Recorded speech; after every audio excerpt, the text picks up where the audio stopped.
السلام علیکم۔ پاکستان موسمیاتی تبدیلیوں سے دوچار، رواں سال موسم سرما میں کتنی بارش ہوگی؟ محکمہ موسمیات نے نئی پیشگوئی کر دی۔ کیا آپ حالات حاضرہ سے آگاہی حاصل کرنا چاہتے ہیں؟ خبر کے پیچھے چھپے اصل حقائق جاننا چاہتے ہیں تو ابھی سبسکرائب کیجئے جلمل پاکستان کو اور ساتھ ہی گھنٹی کے نشان پر کلک کر دیں۔ آپ کو بتاتے چلیں کہ ملک کے بالائی علاقوں میں اس سال برف باری اپنے مقررہ اور معمول کے وقت سے پہلے شروع ہو چکی ہے۔ محکمہ موسمیات کا مزید کہنا ہے کہ پاکستان موسمیاتی تبدیلیوں سے دوچار ہے۔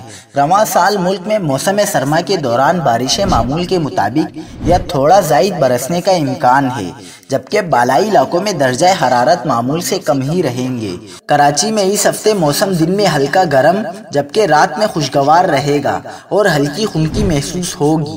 زیادہ سے زیادہ درجہ حرارت 33 سے 35 ڈگری جبکہ کم سے کم درجہ حرارت 19 سے 21 ڈگری تک رہے گا۔